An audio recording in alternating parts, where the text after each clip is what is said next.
Now, The Hunt Palmer Show. Yes! I feel like I've been waiting for this my entire life. You're listening to The Hunt Palmer Show on 104.5 ESPN Baton Rouge. Jolly good fun. Jolly good. Locking down the middle of the day. America's favorite daytime fun show. Live from the Mercedes-Benz of Baton Rouge studio.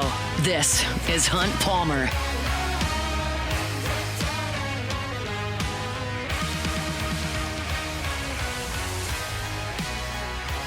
Hour 2, Wednesday edition of the Hunt Palmer Show, brought to you by Renaissance Homes and Pools. Lots to do over the final hour.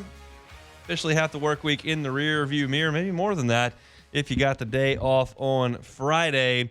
Appreciate you hanging out with us. SEC Baseball Power Rankings coming your way in 30 minutes. I've got a piece up at louisianasports.net right now. It's titled Statistically Speaking, and I do this a good bit during football season. I've done it a couple times now during baseball season. It's a chance for me to kind of dive in to some numbers, which I like.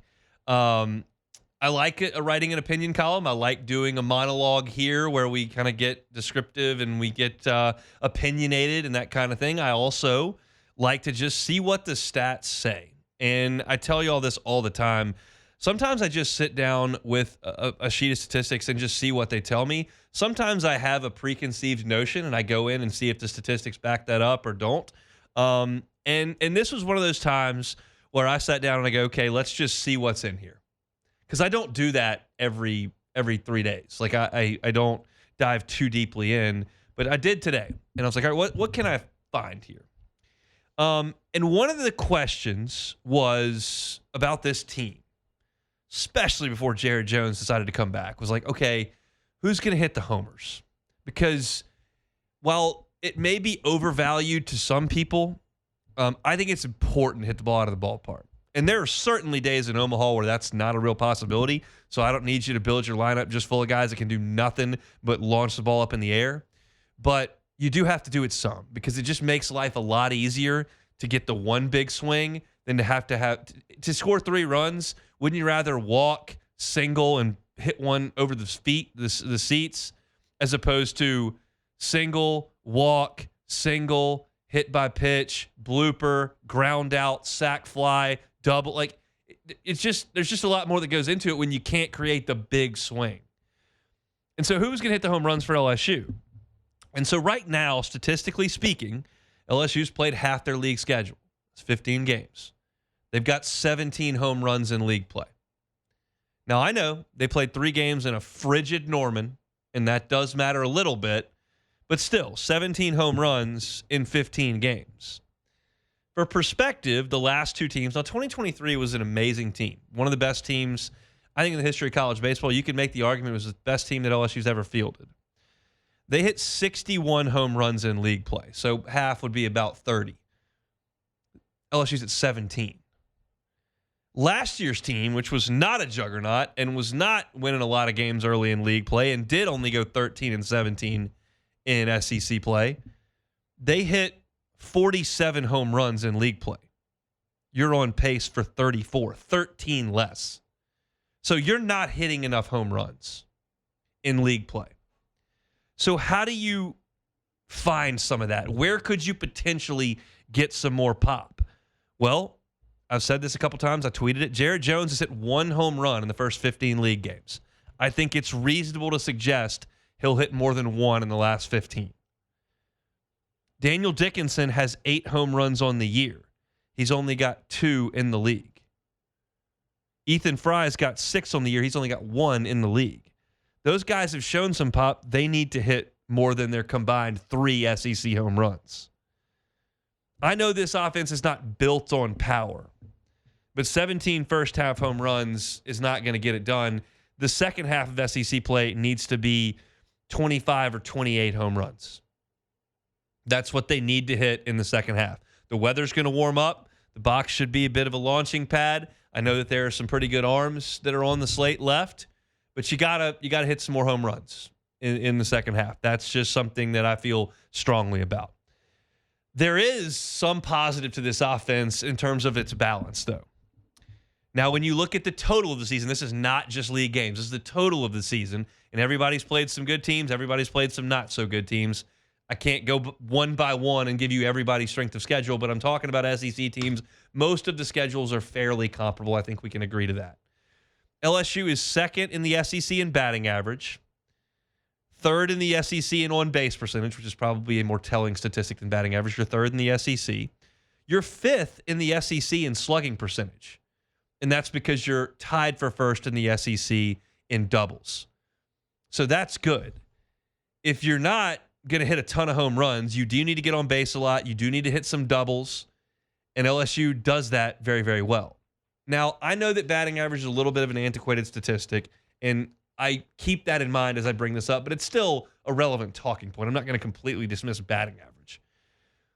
The 2023 team that won the national championship did not have a ton of guys that just raked in SEC play. In fact, only 4, and I use air quotes here because Braden Jobert wasn't really an everyday player, but he played a lot. Only 4 everyday players hit better than 260 in SEC play that year. 260 is not a high bar. But you had Cruz at 405 in SEC play, White at 361, Jobert at 303, and then Trey Morgan hit 281. But just Cruz, White, Jobert, and Morgan were the only guys on that team that hit 260 or better in league play. This LSU team already has 5 players above that threshold at 260, and there are 2 guys that are not above 260 in league play that I feel pretty good about. That's Stephen Milam and Jared Jones. Jared Jones in the first half of SEC play is hitting 254 with 1 home run. I feel like that's going to be better in the last 15 games. That's just a hunch. Stephen Milam's hitting 231 in league games. He's a better hitter than that. If you get 5 guys who are hitting better than 260 plus Milam and Jones, all of a sudden now you're talking about 7 guys swinging the bats with some consistency. That's more than 2023 could say from a batting average perspective. I know, slugging percentage, home runs, it's not.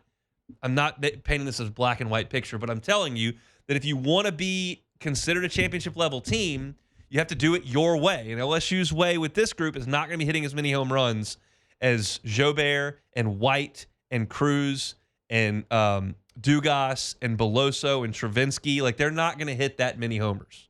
They've got to have more guys consistently getting base hits, getting on base. And that's the way they've got to do this. I want to give a shout out to Michael Braswell in the statistically speaking space because he hit 310 in SEC play last year, and he's at 308 in league play this year. If you combine those year and a half, so it's 45 SEC games, he's hitting 310. That's a large sample size for a college player. He's the 300 hitter in league play. That's a good piece to the bottom of the order for LSU, if not a huge run producer. All right, as far as the pitching goes, I think this is really fascinating. I'm not going to get too deep into the weeds here numbers-wise because I know they don't play perfectly on radio, but let me give you Zach Cowan and Kason Evans. Let me give you their SEC statistics combined. This is SEC statistics. Doesn't count Purdue, Fort Wayne. Doesn't count whoever they played. I can't even remember some of the teams they played. They weren't very good. This is only SEC teams. 34 innings, 1 extra base hit in 34 innings. These 2 guys have allowed 1 extra base hit. It was a double. No homers. They have 43 strikeouts and 9 walks. They have given up a total in 34 innings of 2 earned runs. Those 2 guys are absolutely shut down at this point, and the statistics very much bear that out. Chris Marler over at LouisianaSports.net put out a graphic earlier today. LSU is 23-0 when leading after the 7th inning this year. 23-0. These guys are not missing. Now, I think it's reasonable. I'm not trying to be a harbinger of bad news, but the thought that Zach Cowan and Kason Evans are going to be perfect for 10 weeks seems a little far-fetched. But right now, they've been perfect. You're 24-0 when you lead after the 7th inning, and these guys have given up 2 earned runs in 34 SEC innings. The ERA is .53. They're giving up half a run every 9 innings. So that weapon is just so valuable for this LSU team the way they're throwing the baseball. And so what have we talked about outside of those guys? Who else is going to step up? And I'm sensing a trend, and we talked about this at the end of the last hour. But statistically, Maverick Rizzi is starting to settle in. Over his last 8 appearances for the freshman right-hander, he has worked 12 innings and allowed just 3 earned runs. So that's an earned run every 4 innings. Your ERA is just north of 2. He has not walked multiple hitters in any appearance over those 12 innings. That's 8 appearances. None of them have featured 2 or more walks. He has not allowed multiple earned runs in an outing since February 28th against Kansas State. That's pretty good. And the line score over the last 12 innings, 9 hits, 3 earned runs, 13 strikeouts, 3 walks, only 1 extra base hit. And Maverick Rizzi this season has not allowed a home run. So I understand that you may not have quite as much confidence in Maverick Rizzi as some bullpen arms over the course of the last 15 years. But statistically speaking, purely, he's getting outs at a very, very high clip, and he's not giving up a ton of hard contact. He gave up 5 hits in the game he pitched over the weekend, but he only gave up 1 earned run. And you look at the last 2 outings, the one on Tuesday night, last night, and the game he pitched against Auburn, he's throwing strikes at a 70% clip. When you throw strikes at a 70% clip with a 98-mile-an-hour fastball and a plus slider, you are going to get a lot of people out. And so you know what you have in Cowan and Evans, almost perfection to this point. Connor Benj has really worked his way into a get-out-of-trouble 97-mile-an-hour fastball, good slider, good temperament, throwing a lot of strikes. He's gotten you out of a lot of dirty innings. And now you've got Maverick Rizzi, who's really coming on. And I thought William Schmidt's last 2 outings in the midweek were very, very encouraging. I've been telling you for 3 weeks, it doesn't always happen immediately. You got to wait for some guys to materialize. And I've given you examples over the last 2 years. 2 years ago with Riley Cooper, Ty Floyd. Saw those guys really come on. Nate Ackenhausen became a really key piece for you. Last season, unquestionably, you saw Christian Little throw the ball better late than he did early. You saw Gage Jump and Luke Holman take steps late that they didn't take early. And you got to hope that there's some of that in this staff. And if you can get that from Maverick Rizzi and from Connor Benj, and then you can add them to a bullpen that already includes Zach Cowan and Kason Evans, and you can have 4 guys that you absolutely trust, and I'm not even counting Connor Ware, and I'm not even counting William Schmidt, who I think you feel like have the ability, even though Ware was bad last night. You're starting to get to that spot where most of the great Omaha teams are. There aren't a lot of teams that feature 9 stud pitchers. I'd love it if LSU did that. That'd be great. But that's not reality most of the time. I'm not saying it can't happen, but I've seen a lot of teams in Omaha. They don't go 1 to 9 on the pitching staff. If you can go 1 to 6, 1 to 7 that you really feel good about, you're in as good a spot as anybody. It doesn't guarantee you anything, but you're in as good a spot as anybody. And I think LSU's working towards that. They've got to hit the ball out of the ballpark a little bit more often. Anthony Ianson needs to be a little bit better. Chase Shores needs to be a little bit better. But there's some stuff to work with here, and they put themselves in a good spot halfway through SEC play. Tomorrow, you got to go out, and you have to go get 2 games this weekend. I don't feel like leaking oil into Tennessee, Texas A&M, and Arkansas. That's not a good place to be leaking oil into. It's clearly the meat of your schedule. And for those that are rolling your eye on Texas A&M, they've won 5 SEC games in a row. They've won 7 games in a row overall. They still got their back up against it, and they got to go to Fayetteville this weekend, and they got to go to Texas the next weekend. So they got 6 brutal games coming up. But you need to put yourself in the best position possible getting into those 9 league games. And if you can get there at 12-6, that's a really advantageous spot. We'll see.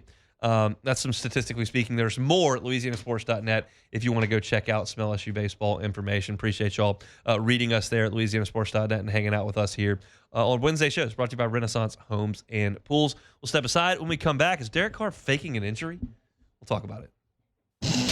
The Hunt Palmer Show.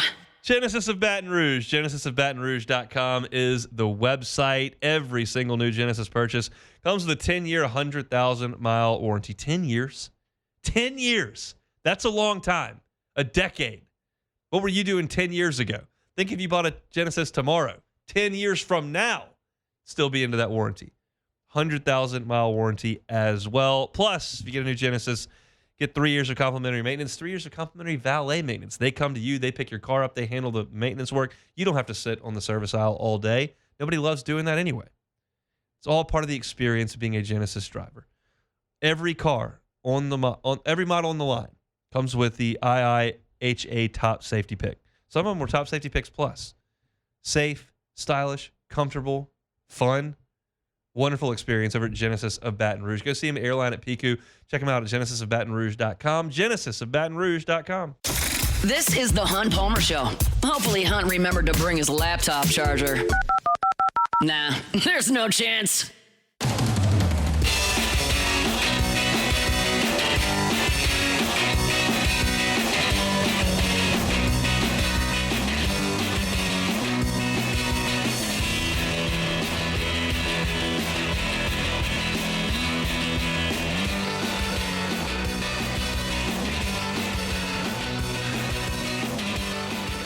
All right.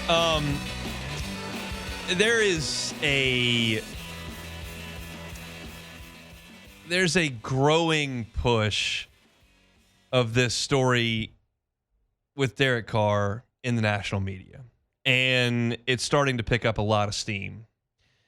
And I am one who, generally speaking, hesitates to jump to conclusions when we're talking about anonymous sources or this person says that. There's just too much generally in the narrative that's pushed by agents, pushed by teams, pushed by players. And I just hesitate to jump all the way in the pool with stories that are materializing that way. When I see somebody at a press conference talk, we'll talk about it. You see something that goes on the field, like I'm right here. When there's stuff that's bubbling behind the scenes, I'm usually not going to be the first person to go nuts on it. But if you've paid any attention over the last 48 hours, you heard Diana Rossini on her podcast with Chase Daniels talking about how she felt like maybe not actually a shoulder injury for Derek Carr. Maybe just a situation where he's pushing a trade. And then Ari Myrov at My Sports Update on Twitter, who covers the NFL, basically echoes that. He tweeted out, there's buzz around the NFL circles that Derek Carr has been wanting out of the New Orleans Saints all offseason. His shoulder injury might be part of that push. Meanwhile, the Saints have been planning to draft a quarterback regardless. We have not heard the end of this. He goes on and says that things feel fishy. There's only one conclusion to this story. Derek Carr cannot be on the roster when training camp shows up. Like, that's the only way that this works. I don't know what the Saints can get for him in the trade market. Usually, teams will play ball for a quarterback to an extent. You're not going to get first, second, third round pick for Derek Carr. I'm not crazy, but you might get something. You might be able to get a sixth rounder. You might be able to get a seventh rounder. You might be able to get something. And yes, it is going to cost you dead money in next season's cap. But this marriage has to end now. We all hope and want the players for our team, whether it's a college team or a professional team, to feel the way about our team that we do. They want to do everything they can to better that team. They want to do whatever they can to make that team win. We want them to take pay cuts. We want them to put in work. We don't want them to go on vacation. We want them to love our city, our team, the way we love our city, our team. And very rarely, like in some instances, that happens. In some instances, that happens. In a lot of instances, it doesn't, because this is a job. That's been the case forever and ever in professional sports. It is now the case in college. But Derek Carr does not care about the city of New Orleans. He does not care about the New Orleans Saints. He does not want to play for the New Orleans Saints. And so having him around brings zero benefit. He cannot mentor young quarterbacks. He doesn't want them there. He cannot produce for the team. He may be hurt. He may not be interested. There is no aspect of Derek Carr that is going to be beneficial to the New Orleans Saints while he's on the roster moving forward, period. So you have to get rid of him. You either trade him or you cut the bait and move on. I talked about this earlier when it relates to the NFL draft. It ties in perfectly to the Derek Carr situation as well. The Saints are not under the gun. The Saints don't have to do everything they can to put a great product on the field in 2025. If you think getting rid of Derek Carr makes your product worse in 25, I don't care. In fact, if your product's worse in 2025, you might be able to draft a good quarterback in the next draft who can play much better than Derek Carr, and you just wait a year to do it. That's perfectly acceptable. But Derek Carr is not, in my opinion, acting like a teammate. He's acting like a jerk. He's acting like a crybaby, if these reports are correct, and he has to go. And yes, that is kowtowing to his wants and desires. But guess what? You've already made the mistake. The mistake was made when he was inked to the deal first, when it was restructured, when it was restructured again. They were all mistakes, and they're all in the past, and you can't fix them. But you can do what's best for the New Orleans Saints organization moving forward, and that is getting rid of a cancer inside this franchise. And there is no question he is that. Look, I have been the last person to get on this train. Hand up. Last person. I'm going to give Derek Carr the benefit of the doubt early on. I thought Derek Carr played through injuries. I thought more often than not, Derek Carr said the right things. I thought at times Derek Carr played reasonably decent football. But this is all trumping that. And you've fired the coach. You've got a new coach in there. You understand there has to be a rebuild at this point. You understand that. If you can get any asset whatsoever for this cancer in your locker room, you do it. If you can't, you cut the cancer out. You move forward. Your worst football team in 2025 with Spencer Rattler playing quarterback or some rookie that you draft with the 9th or 40th pick, your worst team. I don't care. This guy wants out. He does not want to be part of your team. There's nothing that is keeping him tethered to this group. And if you think it's dead money, forget it. That precedent was moved on from when the Denver Broncos said, you know what, Russell Wilson, see ya. And guess what? They went to the frickin' playoffs. You can fix this issue, and it doesn't have to happen immediately. The only thing that has to happen immediately is you get rid of the issue, and then you move forward as an organization without this guy. The fact that this many reporters now have this story, the fact that there were issues around the shoulder injury in the first place, raise some red flags. Look, if you can find a dance partner like the Pittsburgh Steelers who are willing to take this C-tier NFL quarterback and try to win with him in hopes that he doesn't cry like this when you pick him up, fine. Put Spencer Rattler under center, draft a quarterback when you feel it's right. Do your best to try to fill out the rest of the roster and plug some holes where they exist and get rid of Derek Carr. It's it. I've said my piece on the matter. Jordan, I know you've been in this camp for a while. Oh yeah, I've been operating the train. What's your blood pressure like when you see these reports now come out over the last 40? Do you even care, or are you just completely over it?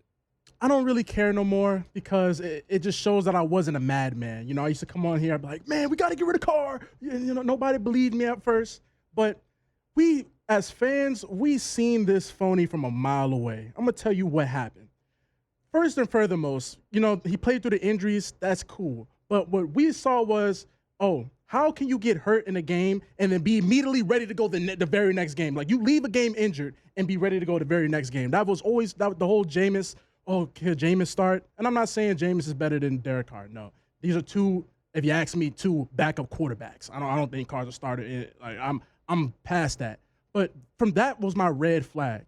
And then, you wasn't around during the Super Bowl. You never really come around. Nobody has seen Derek Carr out and about in the city. Nobody has seen him at a restaurant. He's in Paris. Yeah, he's in Paris. He's doing YouTube shows. Yeah, he's a content creator now with his new paycheck. Mickey Loomis coughed up that money when he didn't have to do that. And now this was Derek Carr said, "Oh, thanks for the money, Mickey. Bring my whole family to all paid expenses to Paris. On our dime. Well, not my dime. It ain't my money, so I'm going to shut up right there. But on the city's dime, I'll say that. On the city's dime. This guy is a fraud. He's a phony. And honestly, yeah, we will be a worse team without him this year, but he wasn't moving the needle like we was going to be amazing. It wasn't like – I got news for you. Might be okay to be worse this year. Yeah. I say this all the time, and I know that it doesn't ring true to anybody, but I'm just trying to speak off personal experience. Like, I watched the Cubs completely tank and get worse. And they ended up with the second pick in the draft, and they took Chris Bryant, and he won the MVP, and he made the last out of the World Series. Like, it's not fun. It's not comfortable. It's not a great thing to do, and the Saints fans haven't gone through a rebuild in a long time. Very long. Sometimes you got to hold your nose. You got to jump in the deep end, and you'll come out on the other end. I can't tell you if it's 1 year, 2 years, 3 years. You'll come out eventually. It's not fun, but it is what it is. And we've known that they had to do this. You got to get rid of Derek Carr. There is no utility for him in this organization anymore. And for those that suggest, well, that's giving him what he wants, give him what he wants. Yeah, go. Get him out of here. Get out. All right, SEC Baseball Power Rankings next. The Hunt Palmer Show. So fired up to welcome a new sponsor to our program. That, of course, is Renaissance Homes and Pools. It's a lot of time in our year where we can enjoy the backyard. You can enjoy the swimming pool during the really, really warm months. You can enjoy the outdoor seating area 12 months out of the year, whether it's an outdoor kitchen, something attached to the pool, whatever the case may be. If you're looking to add on to your home and want to do so in the backyard, I just cannot more strongly recommend Renaissance Homes and Pools. Joey Blanchard is right here in Baton Rouge, a local company. And what I love about dealing with Renaissance Homes and Pools is you're going to deal with Joey every step of the way. You're going to deal with him in the initial consultation.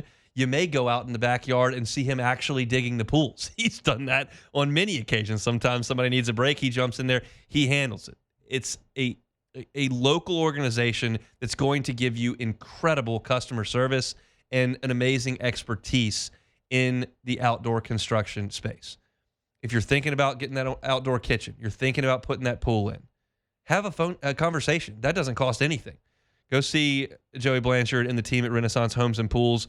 BuiltByRenaissance.com is the website. That's BuiltByRenaissance.com. And Joey's number, it's his cell number. You're going to get the number of the owner of the company. 225-252-7745. That's 225-252-7745. Renaissance Homes and Pools, BuiltByRenaissance.com. You're listening to The Hunt Palmer Show on 104.5 ESPN, Baton Rouge.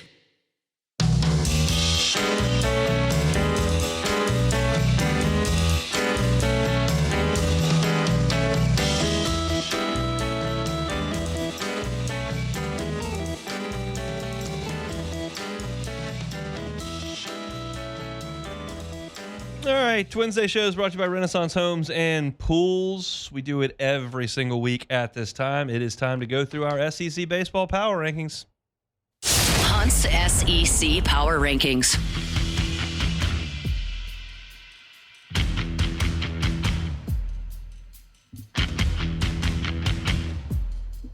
The Arkansas Razorbacks. Building a little drama there. The Arkansas Razorbacks did lose a series at Georgia this weekend. I still got them at the top.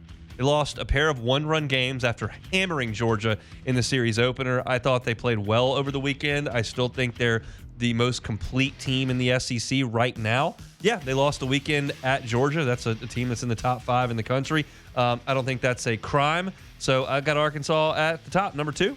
The Tennessee Volunteers. I got Tennessee at 2. I know Texas is ranked number 1 in the country. I think Tennessee's better than Texas. I think they've got a better ace than Texas. I think they've got a more powerful offense than Texas. Texas is the only team in the league that has not lost a series yet, but I think Tennessee is better. I think Arkansas and Tennessee right now are the best 2 teams in the league, and I had that last week. I've got it again this week. The Vols went to Oxford, nearly were beaten in that series, but hit a big home run late in the rubber game to win it. I think that's a really good team, so I've got Arkansas 1, Tennessee 2. The Texas Longhorns. I do have Texas at number 3. Moved them up a spot this week from number 4. Again, the only team in the SEC that has not lost a series thus far. Haven't really missed Max Ballou all that much. Jared Spencer has been very, very good. I think it's a really good team. I think it's a national championship caliber team. I think it's the third best team in the SEC. I'll leave them right there. The LSU Tigers. Still got LSU there at number 4. I think this weekend was a bad weekend. I think Georgia had a bad weekend 2 weeks ago. I think Tennessee had a bad day 2 weeks ago. I think that LSU has a really good ace. I think that LSU has a really complete offense that hasn't produced to the level it should the last 2 weeks. We'll see after this week against Alabama. You lose 2 out of 3, and this one will be moving things around significantly. Right now, I've got LSU at number 4. The Georgia Bulldogs. Really nice series win for the Dogs against Arkansas, and they pitched it a little bit better after they got smoked on Friday. On Saturday, they came back and held Arkansas to 6. On Sunday, they held them to 6 as well. You say, oh, hold them to 6. Well, Arkansas is averaging like 11.5 runs a game in league play, and Foley Field isn't exactly the best place to pitch. So I think Georgia's looking a little bit better. Leighton Finley has been pretty good arm for them to this point. So Georgia's good. I've got them at number 5. The Ole Miss Rebels. How about the Rebs? Playing well. Lost a heartbreaker of a series to Arkansas, who I've got 1. Lost a heartbreaker of a series to Tennessee, who I've got at 2. Both of those were in Oxford, but I think Ole Miss can play with the big boys. They've proven that. Do I love their rotation after Hunter Elliott? I do not. I think their offense is good. They're hitting a ton of home runs. Ole Miss is very much in play to be a regional host at this point, so I got the Rebs in at number 6.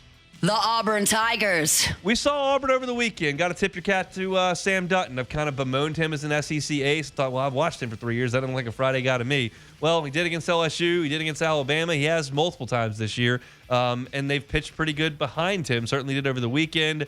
Offense looked legit against LSU, led by Irish and McMurray. Some freshmen swung the bats well. So good on Butch Thompson and Auburn. Got them up to number 7. That's up 2 spots from last week.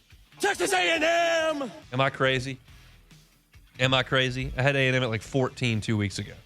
They've won 5 games in a row in league play, 7 in a row, period. That's a lot of talent. Prager's not pitching great at the front of the rotation, which is not good for them. We'll talk to Joe Healy about that tomorrow. But they've got talent, and now they're 6-9 in the league. That's a spot you can make up some ground. Now, they got to go to Arkansas. They got to go to Texas. LSU comes in. It's a tough go. Still got to go to Athens as well. But they got the sweep of South Carolina, scored 1 billion runs doing it. Good on the Aggies. They're up to number 8, up 2 spots from last week. The Vanderbilt Commodores. Vandy went to Oklahoma, lost 2 out of 3, did not swing the bats well at all, and they're the worst power-hitting team in the SEC. They're the SEC leader in ERA, so that's the way they're going to try to play things. I think that's a tough way to do it, but they've dropped 2 spots. They're a middle-of-the-pack team for me in the SEC.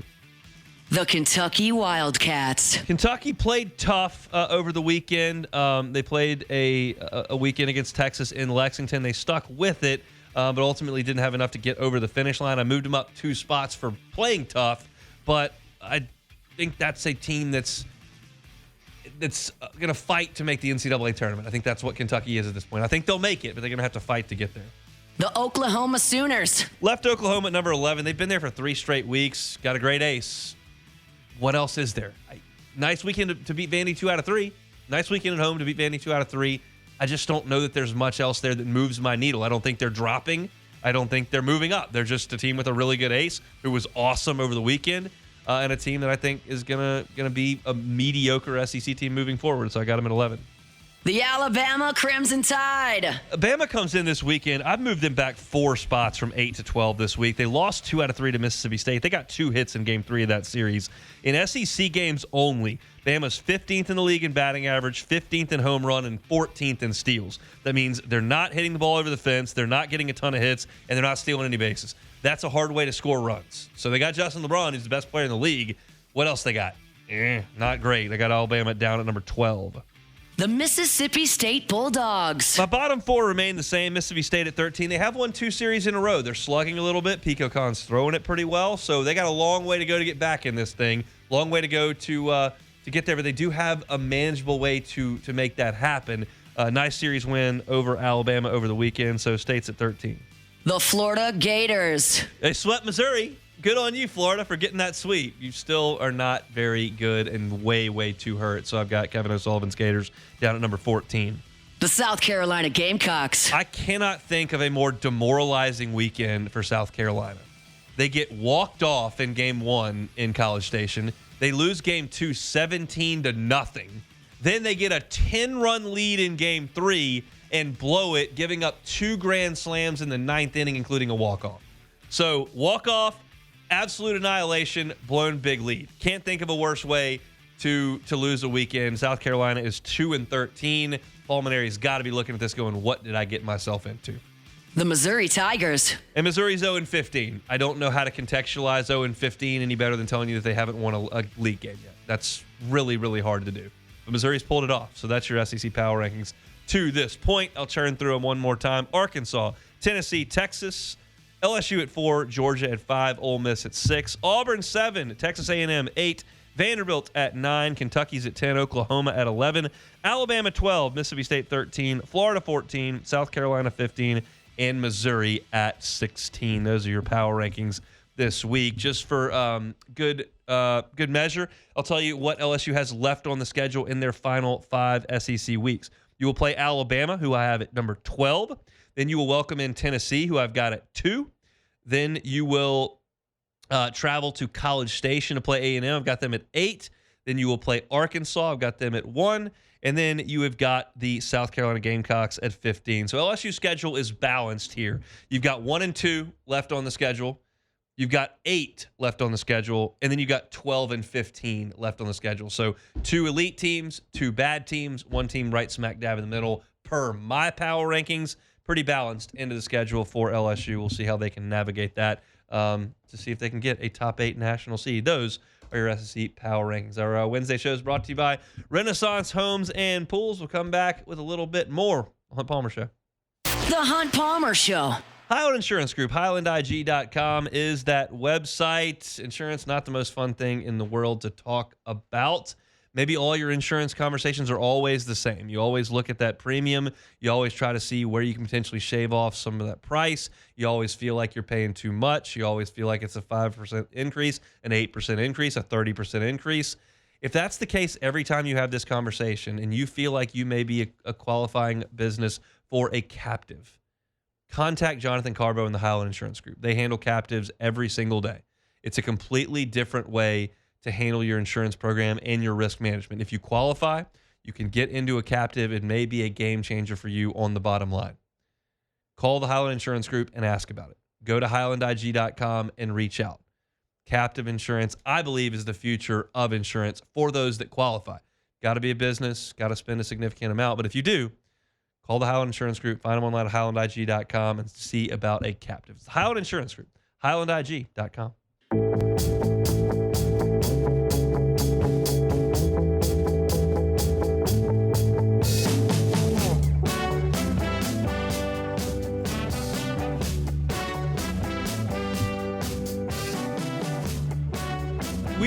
We're going to do a lot tomorrow. We're going to talk to Joe Healy from D1 Baseball's SEC Extra Team to get ready for the SEC weekend, including LSU, Alabama. We're going to talk to Preston Guy on LSU spring football for a recap of that. What else do we always have? We have Chris Blair on Thursday, so we'll do that as well. Got to get you ready for LSU and Alabama from that perspective. We'll get some Saints conversation with Derek Carr and whatever the latest is on that. And it'll be our last show of this week. And then I'm out all next week for a little bit of vacation time. I did an atrocious job last year of taking vacation. Showed up at the end of December, and I'm looking at this going, this is just way too much vacation. I didn't take nearly enough time off. So we're going to try to remedy that a little bit this year and take a little bit of time. So we'll be off next week. So looking forward to tomorrow's show, and then I'll be out of Dodge for just a bit. So excited to wrap things up on tomorrow's show. We got to wrap things up on today's show. A little bit of take it or leave it. Take it or leave it. Take it or leave it. Today's hottest stories in sports, news, and sometimes even Hunt's life. The question is, will he take them or leave them? Just take it. All right, so this Take It or Leave It is kind of like a, how do you want to say, a Nico version, just a bunch of Nicos. So on Tuesday, NBA insider Mark Stein reported Nico Harrison and Rick Welch were holding a roundtable to meet the media members. In addition to only selected members were invited, meaning that there was no cameras or audio recordings of this. They were not permitted. Nico Harrison was quoted saying, there was no regrets to the trade, talking about the Luka Doncic and Anthony Davis trade. No regrets to the trade.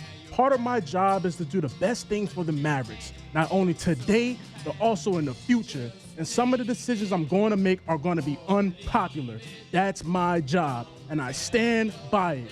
Do you believe Nico? Take it or leave it. I'll take it. I believe him. I think that if you make a decision that monumental, that you feel like you did the right thing. I don't think he would have done that thinking that that's the wrong thing to do. I think that hosting this roundtable with selected media members and not allowing cameras or audio recordings is insane. I think that's absurd. Yes. Like, this is not a trial where you may perjure yourself. Yeah. This is simply the media asking questions about a very public trade. They can't ask you really anything you're not prepared for. You just need to be able to taste the music. Like, to talk about it. And I just trying to control the situation to that degree is ridiculous. I think I probably take up for the media more than most of the public, being that I have a degree in journalism and do this for a living. But like, that's indefensible. Like, you have to hold a press conference. No one's going to attack you. No one's going to slander you. They're going to ask you questions about the decision that you made, and you should be able to face that. It's not, I mean, this is not life and death. You traded a basketball player. Yeah. Like, it's ridiculous to try. This is not, I mean, I realize I'm being hyperbolic and I'm doing that intentionally. So don't conflate murder trials and basketball, but like, okay, you don't want, you're taking the stand in a murder trial. You don't want to do an interview with 60 Minutes. Got it. Gosh, you traded a basketball player. Let's have a press conference. That's pretty simple to me. You're a star basketball player. Let's keep that in mind. Well, like, you should have to answer to doing that. So, quickly, company Christmas parties in April. Take it or leave it. Not in April. The invite is in April. Yeah. I was shocked to see that in my inbox today. Guarantee is ahead of the game on the Christmas party. We got our invite in April. That's the earliest Christmas party invite I've ever gotten. Yes. So I accepted. I'll be there. Looking very much forward to it. I'll take it. But I don't think I've ever gotten one in April before. So that's it's first time for everything. Guarantee ahead of the game on the Christmas party front. Yes. All right. Let's get to the other Nico. Coach Urban Meyer, infamous double coach. Double Nikos. Coach Urban Meyer says there's a lasting consequence for Nico Iamaleava. I've been practicing saying that. Good job. Thank you. He explained on the Triple Option podcast, here's the reality. Tennessee is screwed. They got a problem. You lose a potential high draft pick. You have a backup quarterback last year that was a red shirt that threw 9 passes as a freshman. You have 0 experience, and the portal opens as we speak. They're going to have to go get one, meaning a quarterback. Take it or leave it. I'll take it that they're up against it. Yes.